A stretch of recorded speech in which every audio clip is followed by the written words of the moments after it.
Ok, iniciamos a nossa gravação da primeira aula de hélice do curso de GMP, Grupo Motopropulsor Mecânico de Aeronaves, no ensino à distância. Tá? Conforme nós combinamos aqui antes de iniciar a gravação, eu vou, para facilitar aí a transmissão de dados, eu vou tirar o vídeo de vez em quando para dar preferência aí para os nossos slides, tá? Se algum problema aí é só digitar aí se alguém tiver com algum problema. Tá? Então, nossa aula de hélice hoje tem o objetivo de entender os conceitos básicos do funcionamento das hélices usadas nos motores convencionais e turbohélice aeronáuticos. Nós estivemos participando de um fórum aí falando a respeito de hélice, né? Então hoje a gente vai ver um pouquinho mais aí de como é na prática. Nós vamos ver uma revisão teórica aí do voo, teoria de voo, aerofólio, superfície aerodinâmica, Bernoulli, porque essa teoria aí é que vai dar base para o funcionamento de hélice. Aí nós vamos ver os conceitos iniciais e aí nós, na aula de hoje, em relação à hélice, nós vamos ver os tipos de hélice: passo fixo, passo ajustável, regulável ou controlado. Tudo bem?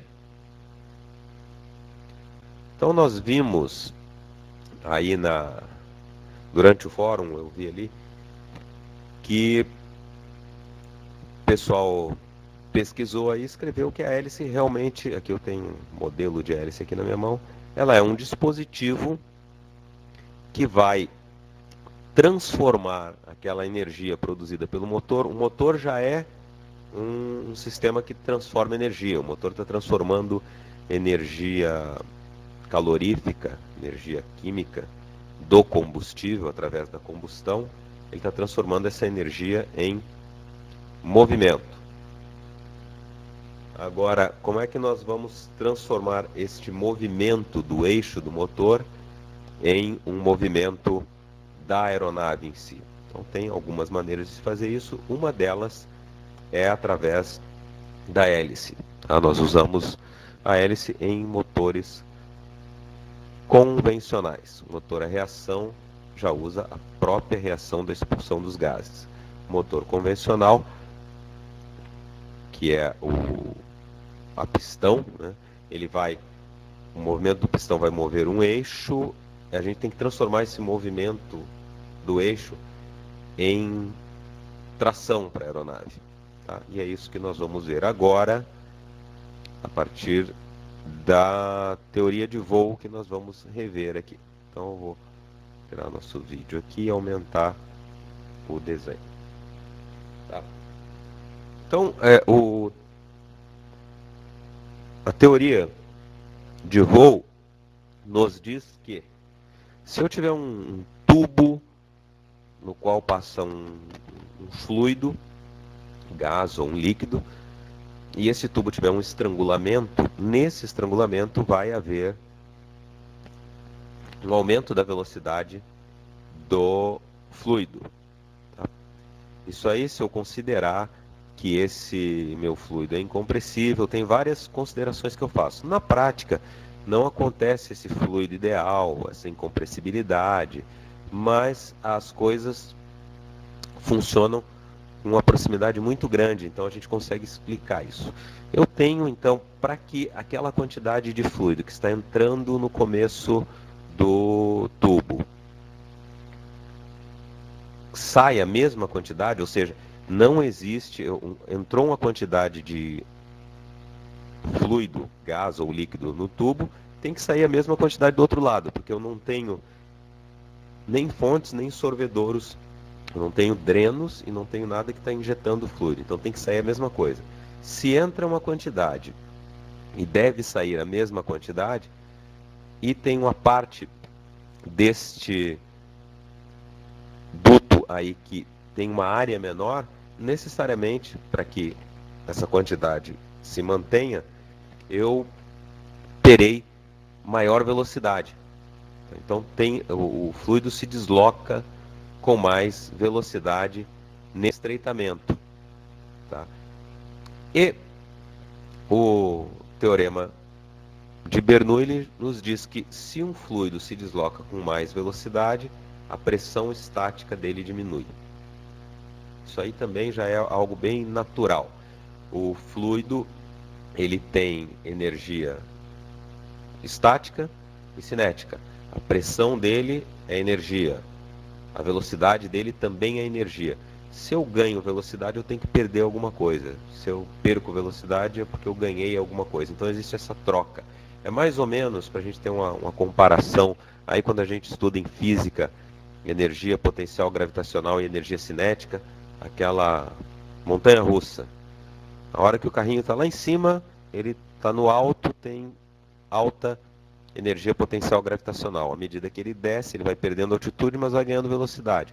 Na parte de baixo, ele tem a maior velocidade e menor energia potencial gravitacional. Existe uma troca. No fluido, eu vou ter essa troca entre pressão estática e velocidade do fluido. Como eu provoquei um estrangulamento no tubo para que mantenha-se a quantidade que entra e que sai do tubo, a velocidade aumenta no estreitamento. Aumentou a velocidade, eu tenho que perder pressão. O formato de asa, vou aumentar aqui, tirar o vídeo e aumentar aqui para vocês. O formato da asa, ele provoca algo como se fosse um tubo com um estreitamento, né? O ar que está em volta da asa funciona como um tubo e aquele abauroamento do extradorso da asa é como se fosse um estrangulamento.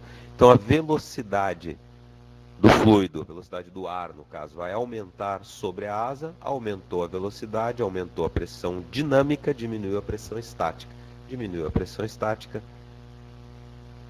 e embaixo permaneceu a mesma pressão estática. Que resultado eu tenho? Vou ter uma força de baixo para cima. Aqui tem um exemplo numérico. O ar se deslocando aí, a velocidade relativa da aeronave em relação ao ar, de 100 milhas por hora, uma pressão de 17,7 libras por polegada quadrada. Quando passa na asa, por causa do estrangulamento, a velocidade no extradorso, na parte de cima, foi para 115 e a pressão caiu para 14,54. Embaixo, a velocidade 105 e a pressão 14,67.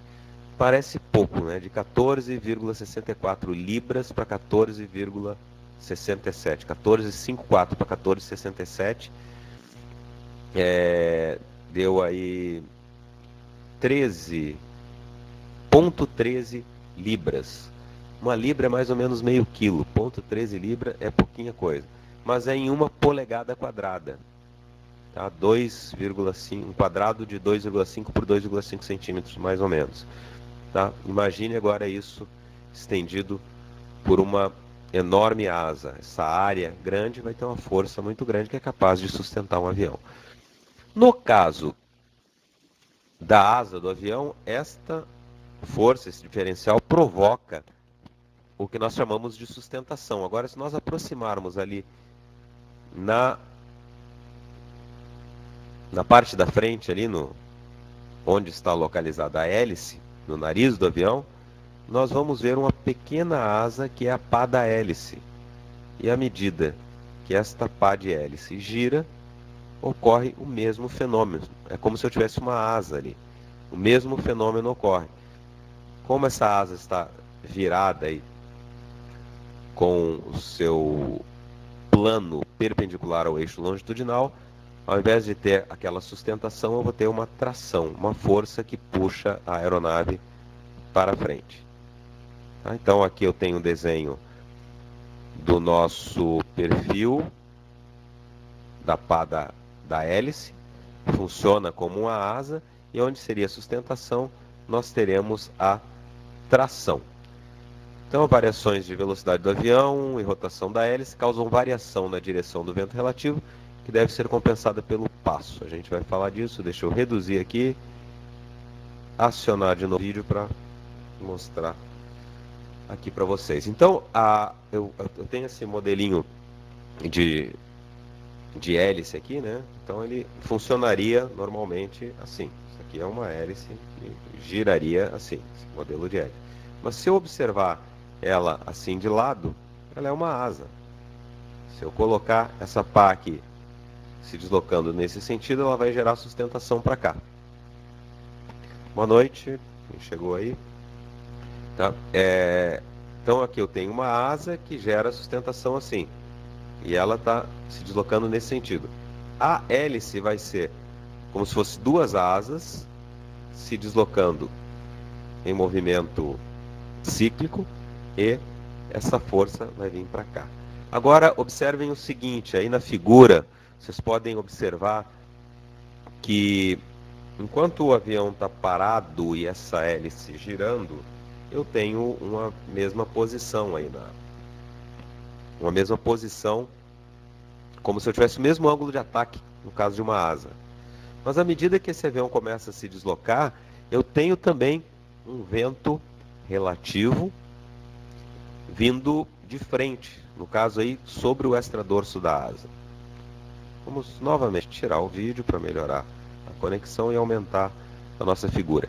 Então eu tenho um vento de frente. Eu tinha só um vento relativo no bordo de ataque da asa. Quando o avião começa a se deslocar, eu tenho uma componente desse vento relativo no extradorso desta asinha aí, que é a pá da hélice.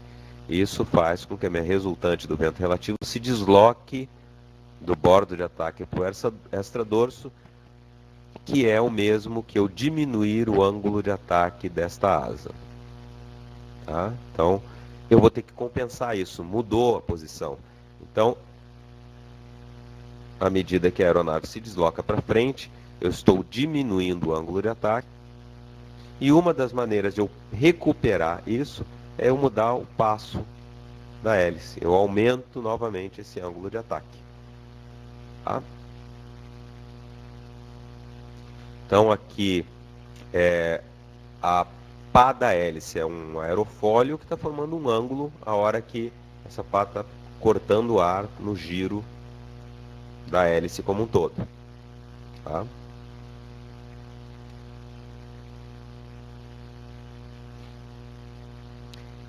À medida que essa aeronave se desloca para frente, ela gera tração, a aeronave desloca para frente, eu tenho mais uma componente de vento relativo. Então o vento relativo sobe de baixo para cima, contra a pá, temos então a resultante, a tração. Quando essa componente de frente começa a atuar também, é como se eu estivesse diminuindo o meu ângulo de ataque. Então eu vou aumentar, vou variar o ângulo da pá, variar o passo da pá, de forma a recuperar o meu ângulo de ataque. Então aqui tem uma trajetória da pá. Esta pá também ela atua como um parafuso, furando o ar à medida que o avião se desloca para frente. Então nós chamamos de passo, vou tirar o vídeo, aumentar aqui a figura. Nós chamamos de passo o ângulo da pá na rotação associado ao movimento para frente, né, que deveria fazer com que ela descrevesse uma trajetória helicoidal.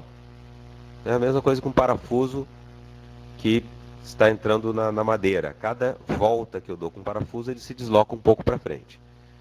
Então essa distância aí que deveria se deslocar se chama passo teórico. Eu tenho um ângulo de pá, eu posso calcular, nós vamos ver aí uma figura aí que eu fiz para vocês, onde nós podemos calcular qual seria o deslocamento desta hélice para frente. Isso aí se chama passo teórico. Mas o negócio é que o ar não é um meio sólido como a madeira, onde o parafuso entra. Então a distância é menor. Essa distância que é percorrida recebe o nome de passo efetivo ou avanço. Tá? A diferença entre o passo teórico e o passo efetivo recebe o nome de recuo. Uma comparação aqui para vocês entenderem um pouco. Imagine eu pego um parafuso e giro numa madeira. Ele vai entrar na madeira. Agora pega esse mesmo parafuso e eu giro numa borracha. Ele já não vai entrar tanto, porque a borracha cede. Agora pega esse mesmo parafuso e gira num bloco de manteiga. Ele já não vai entrar tanto. Imagina no ar, né, a hélice. O parafuso mesmo, se eu girar aqui no ar, ele nem se mexe. A hélice, então ela teria um passo teórico que ela faria se ela estivesse se movendo dentro de um meio sólido, mas o ar, que é fluido, tem um passo real que é menor do que esse passo teórico. Então essa diferença a gente chama de recuo. Tá? E aqui tem um desenho, uma foto, né, uma figura muito singular, aí, típica, algo que não é sempre que acontece. Então, condições aqui meteorológicas e de passo, de velocidade que causaram aí esse efeito. Nós podemos ver na foto aí o desenho formado pela trajetória da ponta da pá da hélice, né, envolvendo aí o próprio avião. A gente vê que é um desenho, o tal de helicoidal, né? Essa forma aí é chamada de forma helicoidal, que é aquela mola, formada daquela mola que a gente encaderna as apostilas e os cadernos, e a gente chama de espiral, e não é espiral. A espiral é uma curva com um raio que aumenta constantemente. Então, nós temos aí esse movimento da hélice no fluido, que é o ar. Ele, além de gerar essa tração, né, ele gera outros efeitos. Um deles é o torque. O efeito torque consiste em um avião rolar em torno do eixo longitudinal no sentido contrário da rotação da hélice. Esse efeito é consequência da terceira lei de Newton, ação e reação. E o efeito esteira, a hélice se desloca o ar para trás, provoca uma rotação nesse ar, criando uma esteira levemente espiralada que atinge a deriva, ali, a superfície vertical da empenagem, né, e produz uma guinada no sentido contrário da reação da hélice. Tá? Esse efeito, o nome desse efeito é efeito esteira. Vamos voltar aqui ao nosso vídeo. Então, à medida que a hélice se desloca, esse movimento gera aquela força de tração, mas nós também temos aí o torque, aquele mesmo torque que a gente vai ver quando estudar helicóptero. O rotor principal gira e tende a girar o helicóptero para o outro lado. Nós temos o rotor de cauda para compensar isso. O avião também tem, o avião monomotor, quando a hélice gira, ela tende a girar o avião para o outro lado. Só que o projetista do avião, sabendo que aquele torque vai ser constante, ele já projeta o avião meio torto, meio compensado, para minimizar esse efeito. Só que ele vai minimizar esse efeito numa determinada decolagem. Normalmente isso é feito para minimizar o efeito na velocidade de cruzeiro, numa determinada velocidade, né? Desculpa, na velocidade de cruzeiro. Na velocidade de cruzeiro, eu vou estar com uma determinada rotação, com um determinado passo, com um torque menor do que o torque da decolagem. Não está vendo a apresentação? Às vezes quando eu estou aumentando o desenho, eu estou tirando a imagem para diminuir um pouco o fluxo de dados, tá? Vamos ver se melhora aí para você, Rafael. Tá, então, como eu ia dizendo, o projetista do avião projetou a compensação desse torque. Normalmente, para o cruzeiro, eu tenho a hélice girando com um determinado ângulo, com uma determinada velocidade, em cruzeiro, e eu tenho uma compensação. Na hora da decolagem, tá? Eu tenho um torque muito grande e uma velocidade muito baixa. Então a compensação, ela não é efetiva.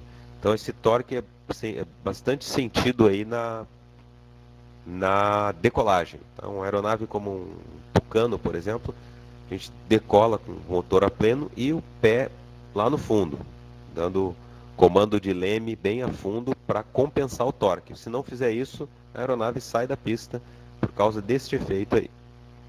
Tá? E o efeito esteira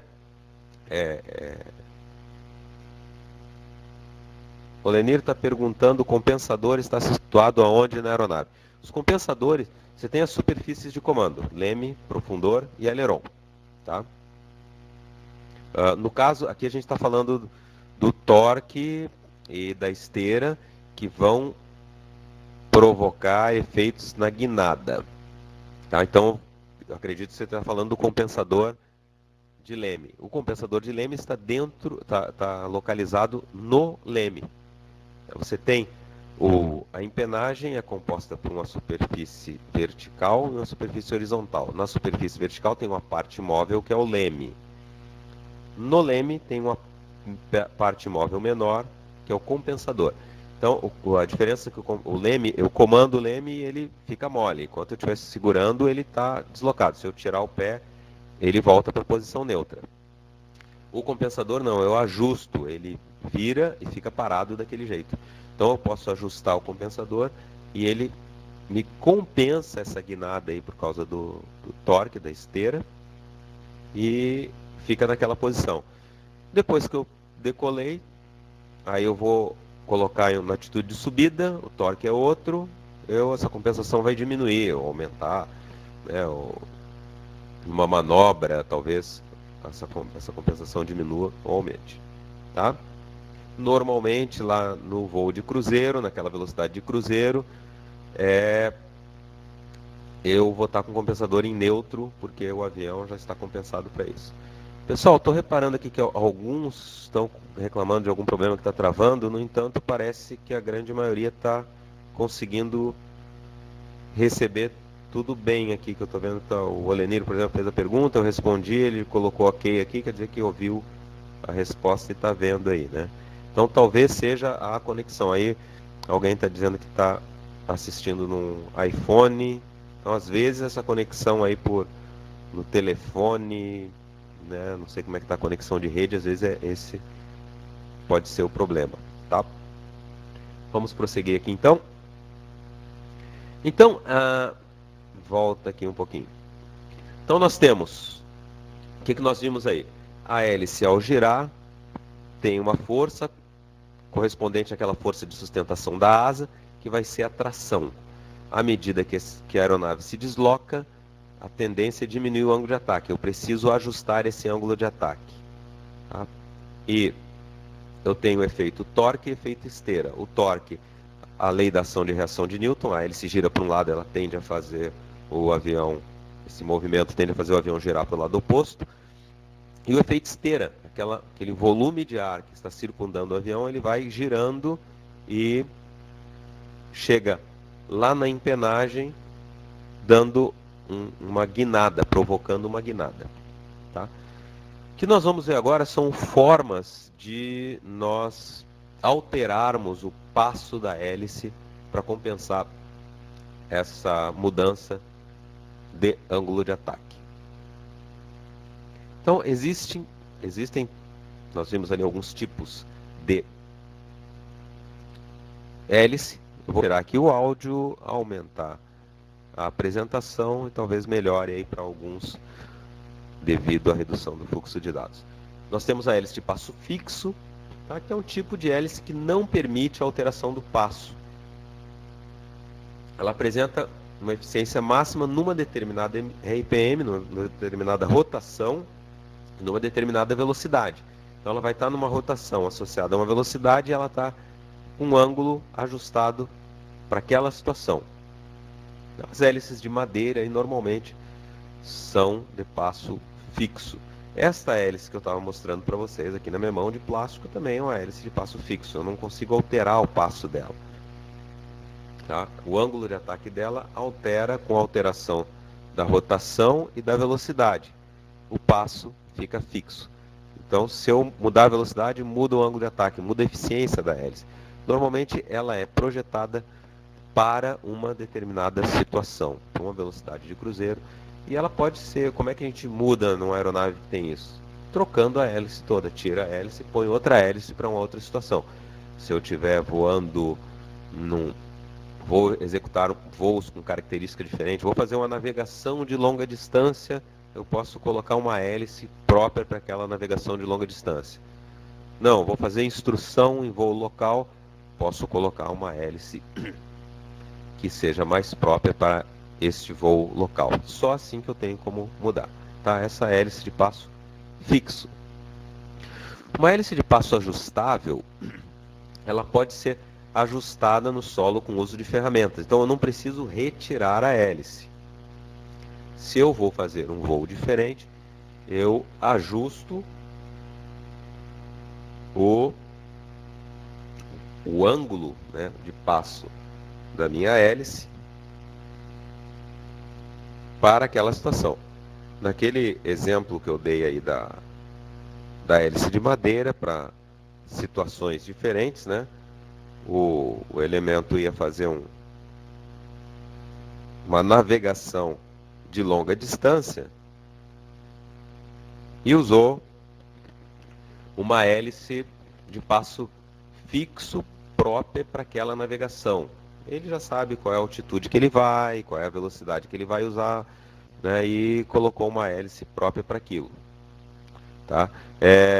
Aí ele chegou lá no destino dele, resolveu usar essa aeronave para fazer instrução. Ele vai fazer subidas, descidas, manobras acrobáticas, sei lá. Então ele usa uma hélice melhor para aquilo. Ele tem que retirar e colocar se for de passo fixo. A de passo ajustável, ele pousou, o mecânico vai ali, ajusta o passo para melhor situação. Tá? Então, nós, como mecânicos, iremos fazer esse tipo de ajuste. Tá cada vez mais difícil de se encontrar isso aí, né? A acessibilidade aí da tecnologia está nos permitindo ter as próximas hélices que nós vamos ver agora, né, com mais facilidade aí nas aeronaves, que são a de passo controlável. Tá? Passo controlável é uma hélice que pode ser ajustada em voo.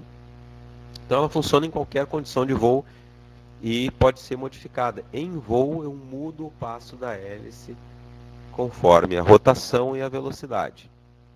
Deixa eu reduzir novamente aqui para a gente poder assistir. E aí tem várias formas de controlar este passo da hélice. Comando manual, piloto executa o ajuste. Então, assim como tem aquela manete que ajusta a potência, o acelerador, tem uma manete que ajusta a mistura, tem uma manetezinha que ajusta o passo da hélice. Tá? Eu posso ter essa hélice controlável por contrapesos. Então tem um contrapeso na hélice que, à medida que aumenta muito a rotação, aquele contrapeso faz aumentar, por ação centrífuga, ele faz aumentar o passo da hélice e tender a diminuir essa rotação excessiva. Se a rotação cai demais, né, diminui essa força centrífuga, diminui o passo, diminui a resistência e ela pode aumentar. E um outro modelo mais moderno, o governador de hélice. É um dispositivo que funciona hidráulico ou eletricamente, né, pelo governador. Ele recebe informações diversas, recebe o ajuste do piloto, a rotação que está, altitude, diversas informações, e ele controla este passo da hélice. Tá? Vamos ver aqui. Tá, então esse aí seria o modelo mais moderno aí que nós teríamos, que é o controlável. Você vai colocar um passo mínimo para decolar, porque aí eu vou ter menor resistência, essa hélice vai girar com uma rotação maior, eu vou ter mais torque, eu vou aproveitar mais do motor. Aí decolei. Bom, eu não quero mais o motor trabalhando naquela condição extrema. Então eu aumento o passo da hélice para uma situação que seja melhor para uma subida, para ter um melhor desempenho na subida. Chegou na altitude desejada, eu vou nivelar essa aeronave. Então agora tem um passo melhor para voar com essa aeronave numa velocidade de cruzeiro. Isso, quem está falando aqui, então pode ser chamado de passo variável, isso mesmo. Tá?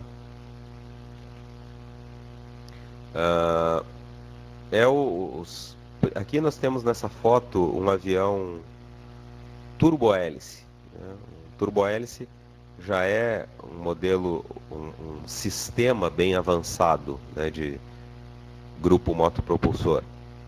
Tá? Usa um motor a reação, turbina, que move essa hélice. Então, sistema avançado, normalmente o turbohélice usa um governador de hélice que vai ajustar em relação à porcentagem do giro máximo dessa hélice. Olha só, Lenir, eu tenho essa foto do governador para a próxima aula, tá? Então fica uma propaganda aí para o pessoal assistir a próxima aula que está marcada para a semana que vem, tá? E a gente vai ver alguns sistemas. Por essa aula de hoje aí nós vimos aqui então uma revisão aí da parte da teoria de voo, o funcionamento aí do aerofólio, que movimentando-se dentro de um fluido, ele vai provocar diferentes velocidades no extradorso e intradorso da asa. Essas diferentes velocidades vão provocar pressões estáticas diferentes. Eu vou ter uma resultante, que no caso da asa é de baixo para cima, dá sustentação. No caso da pá da hélice é de trás para frente, dá a tração. E aí nós vimos esses conceitos iniciais de Bernoulli, até uma revisão aí para vocês da parte de aerodinâmica, né? De teorema de Bernoulli, tubo de Venturi. E aí nós vimos que à medida que essa hélice, a asa, ela está dando a sustentação e permanece aquele ângulo de ataque. A hélice, à medida que ela dá a tração, o avião se desloca para frente, aumenta a velocidade para frente, eu tenho uma componente perpendicular ao deslocamento. E aí muda o ângulo de ataque. Esse ângulo de ataque tende a diminuir à medida que aumenta a velocidade. Eu vou ter que ajustar isso para manter a eficiência da minha hélice. Posso ajustar isso trocando a hélice de passo fixo não ajusta, teria que trocar a hélice. Posso usar uma hélice ajustável, eu ajusto, mas isso aí só com o avião parado. E eu posso ter uma hélice controlável, né, que eu mudo o passo em voo. Tá? Com isso, pessoal, nós atingimos o nosso objetivo de entender os conceitos básicos do funcionamento da hélice usada nos motores convencionais. Tá? E nós encerramos aí a nossa aula de hoje. Eu estou dando uma olhada aqui nos slides da nossa próxima aula. Eu até tinha confundido aqui na próxima aula, que nós vamos ver aqui mais alguns conceitos aqui de hélice propulsora, hélice tratora, algumas forças que atuam na hélice enquanto ela funciona. Vamos ver mais especificamente ali aquela ideia do passo da hélice furando o ar e se deslocando para frente, que tem o passo teórico e o passo prático, né, o real. Essa diferença dá o recuo, a gente vai ver um desenho. E deixa eu ver aqui. Vamos ver algumas coisas aqui a respeito de sincronização. E aí as fotos, vão aparecer a foto do nosso motor PT6, que é da Pratt Whitney, que é usado no Bandeirante, no King Air, no Tucano e alguns sistemas aqui, como o sistema de sincronização de hélice. Tá? Vamos ver tudo isso aí na nossa próxima aula. Tá? Foi bem rápida. Queria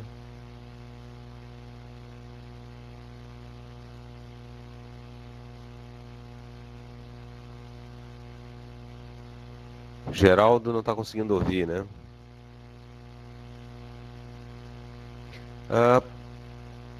A programação para a próxima aula, eu acredito que seja na quinta-feira que vem, tá? Mas tem que dar uma verificada. É semana que vem, quarta ou quinta. Nós prosseguimos agora aqui com o nosso chat online. Deixa eu ver aqui. Mac Bruno está fazendo uma pergunta aqui e não tá sem áudio, né? Deixa eu ver o que você perguntou aí, Bruno.